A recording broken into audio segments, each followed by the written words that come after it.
Hello, and welcome back to the Aslan Health Podcast. I'm Dr. Mike Hauman. Today, we begin a new series on a universal and essential topic that is so often neglected and trivialized. I find that most people do not realize the extent to which their health depends on it, both in quality and quantity. If you were to ask me, Doc, what's the one thing that I can do today to improve my overall health and wellness? Just pick one priority for my well-being, one item, a God-ordained, universal, non-negotiable, necessary essential for vitality. What would it be? My friend, it is simply sleep. In this Reveal episode, we will discuss what happens when we sleep, and what sleep does for our body, why it matters, and what it costs you when it's not a priority in your daily wellness plan. Because many people live as though sleep is optional or an unfortunate nuisance. They treat it like an unwelcome killjoy that terminates an otherwise productive, wonderful day. In our culture, many people wear exhaustion like a Medal of Honor, a proof of productivity. They say things like, well, I'll just sleep when I'm dead, while feeling half dead already.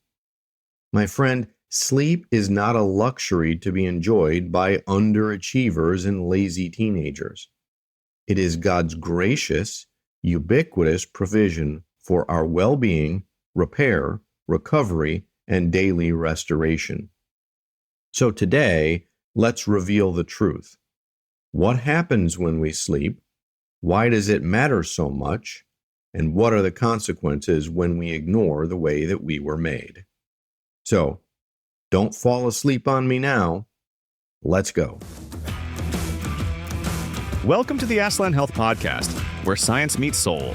Your host for this program is Dr. Mike Hauman, an experienced physician, a certified functional medicine provider, a certified insight coach practitioner, and a devoted follower of Jesus Christ.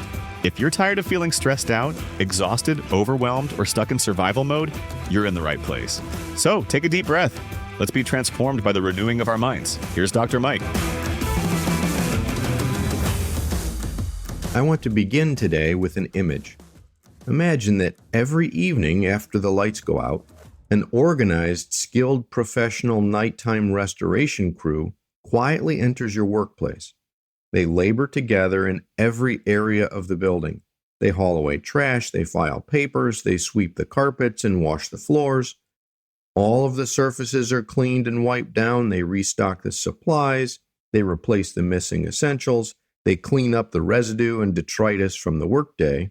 And then they fix everything that was damaged, restoring the building to its full intended function, prepared and ready for the next workday.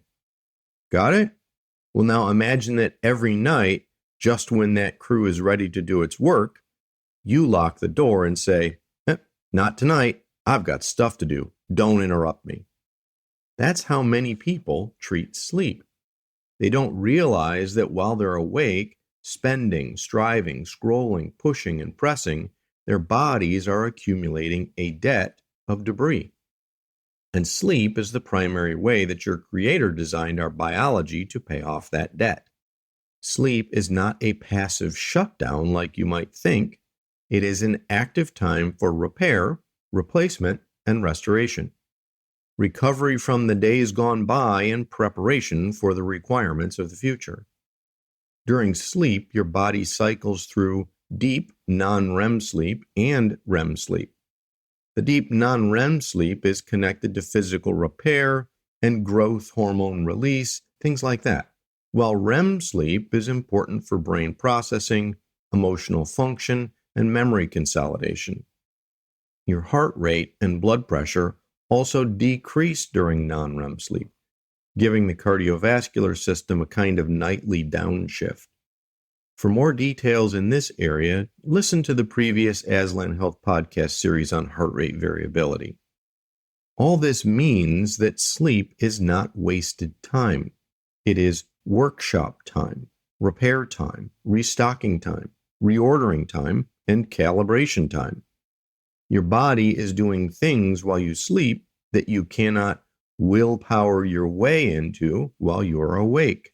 Studies agree that most adults need 7 or more hours of sleep each night for maximum health. The negative health consequences are undeniable. Studies reveal that consistently sleeping less than 7 hours a night is associated with weight gain, diabetes, high blood pressure, heart disease, stroke, depression, impaired immune function, increased pain, reduced performance, greater risk of accidents, and an increase in premature death from all causes. Yet, 1/3 of U.S. adults still do not get enough sleep each night. Now stop on that for a moment, because some of you may be thinking, I get it, sleep matters, but I'm functioning okay. And maybe you are, sort of. But functioning is not the same thing as flourishing. Your cell phone can function on 7% battery for a short time, but it's not optimal. Your car can still move with a flat tire, but it's not great. You can still go to work, answer emails, attend church, drive the kids to practice, smile through dinner, all while your physiology is borrowing from tomorrow to pay for today. That's one of the great deceptions of chronic sleep debt. It rarely announces itself with drama at first. It just quietly lowers the capacity ceiling on your life, handcuffing your function and your future. You become more irritable, you call it stress. You become more forgetful, you call it aging. You become more anxious, and you call it personality traits. You crave more sugar and caffeine to push through, and you call that a busy season. Your blood pressure creeps up, your waistline expands, your patience shrinks, your motivation fades, your pain gets louder, and your joy becomes harder to access. And with that, you adapt to a lower, lesser, languishing version of yourself. Friend, these are facts. Sleep deficiency affects decision-making, learning, problem-solving, emotional control, and coping. It is linked to depression, risk-taking behavior, and chronic disease, including hypertension, diabetes, stroke, obesity, kidney disease, and heart disease. That means poor sleep is not just about being tired. It also changes how you think, how you feel, how you respond, how you relate, how you recover, and how you function. It changes your life. Quality sleep is absolutely essential for your good health and well-being. It's important to understand that it's not only how long you sleep, but also when you sleep that matters. One of the more recent important shifts in sleep science is the growing recognition that sleep regularity matters enormously. In large device-based cohort studies, irregular sleep patterns predicted higher mortality risk and higher cardiovascular risk, even beyond sleep duration alone. That's a big deal, and why I discussed that in detail during the Aslan Health Podcast series on circadian rhythm. For this reason, the perspective, I'll just catch up on sleep over the weekend, is not a good long-term strategy. It also means that alternating different bedtimes and wake times is not a harmless choice. Your body thrives on rhythm, not random, unpredictable chaos. And that, my friend, should not surprise the Christian listener, because God is a God of order. His entire creation is carefully crafted and connected. We are designed for natural rhythms in rest, recovery, and relationship. Psalm 127:2 says, "It is in vain that you rise up early and go late to rest, eating the bread of anxious toil, for he gives to his beloved sleep." Now that verse is so tender and so true. He gives to his beloved sleep, not exhausted collapse or drug-induced sedation, but natural sleep. A merciful necessity, a purposeful pause, a gift of grace, a nightly reminder that you are not God and you are not sovereign. You do not hold the universe together. Earth is not sustained by your striving. The world continues to spin while you are unconscious and to sleep. This truth is universally humbling if we allow it to be so. Consider that sleep is an absolute necessity for every human being over all of time, regardless of position, power, or place. But for many people, sleep does not feel like a gift. It feels like a battlefield. You lie down and your body's tired, but your mind is still awake. Your body may be in bed, but your nervous system is still at work. Friend, I did not make this series to scold the struggling, sleepless sufferer, but to remind us all of the importance of agreeing with God's design for our best well-being. To do that, let's reveal a few of the common lies that we each may believe about sleep. Lie number 1, I need less sleep than other people. Now, statistically and scientifically, fewer than 5% of all people function well on less than 7 hours of sleep per night. So it's probably not you.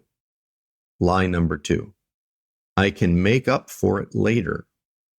Now, some recovery is possible, yes, but chronic sleep debt is not fully erased by a single long Saturday morning sleep-in. Your body functions best when sleep is consistent with beneficial effects across all systems. Lie number 3, a nightcap helps me to sleep. Alcohol tends to fragment sleep, increasing nighttime awakening, decreasing REM sleep, reducing overall sleep duration, and worsening breathing during sleep, which can also increase the risk of sleep apnea. Lie number 4, I'm just bad at sleeping. Well, maybe, but more often the issue is poor sleep hygiene, which we'll address in the next episode, Sleep Reset. I find that many people are actually under-rested, overstimulated, poorly timed, anxious, inflamed, or dealing with a sleep disorder that deserves attention. Lie number 5, being exhausted is my new normal. Well, exhaustion is common, yes, but normal? No. Exhaustion is a byproduct of a culture that runs on caffeine, overstimulation, selfish ambition, and chronic activation. But it is not normal, it is not healthy, and it is not God's design. How can I be sure? Well, just take a look at Mark chapter 4. Jesus has been teaching all day, and verse 35 tells us that it's evening when they all get into the boat and cross the Sea of Galilee. Mark reports that Jesus is asleep in the stern of the boat on a cushion when a storm rises around them. The disciples are panicking, the waves are crashing, the wind is fierce, and Jesus, fully God and fully man, is asleep. This is not because he's lazy or he doesn't care or he's distracted. It's because he needed sleep. Mark then completes the story in chapter 4, verse 39, when he says, And he awoke and rebuked the wind and said to the sea, Peace, be still. And the wind ceased, and there was a great calm. I love that story because it reminds us that sleep and peace are not enemies. Rest is not irresponsibility. Sleep is an expression of trust in the one who loves us and made us for himself. Of course, not all insomnia means lack of trust. Please hear me clearly. Sleep struggles are real, multifactorial, and often physical. But at a spiritual level, restful sleep invites us to surrender to our Creator and to His sovereign will. It invites us to say, Lord, I have done what I can for today. I trust you, and I release what I cannot carry through the night. I trust you to keep watch while I rest. Psalm 4:8 says, In peace I will both lie down and sleep, for you alone, O Lord, make me dwell in safety. That's not a command to manufacture peace. It is an invitation to receive it. So here's your reveal practice for this week. Download the document in today's notes to help you. Just notice And note this week, how much do you sleep? What time do you go to bed? What is your wake time? How do you feel in the morning? How much caffeine do you need to make it through the day? Are your evenings full of peace or chaos and stimulation? Notice if your body is tired but your brain is wired. Notice if you wake unrefreshed. Gain an awareness before you seek to make a change, because the first step towards healing often begins with an accurate observation. And as we close today, I want to encourage those of you who feel depleted, drained, and downcast. My friend, if you are tired all the time, waking unrefreshed, living on caffeine, or dragging yourself through the day, that's not a verdict on your worth or a sign of your aging. It's a signal. Your body may be asking for mercy. Your nervous system may be asking for rhythm. Your mind may be asking for wise boundaries. And your soul may be asking you to trust God, even in the dark. You are not lazy because you need sleep. You are simply human. In our next episode, we will reset our sleep. We'll get practical about what to stop, what to start, and how to build sleep hygiene tools that are useful and effective. Until then, invite the Lord to search your life. Ask Him to show you where your sleep has been neglected, feared, resisted, or disordered. This is Dr. Mike Hauman with the Aslan Health Podcast. Until next time, may the Lord quiet what is noisy within you, steady your rhythms, and teach your body once again how to receive His gift of rest.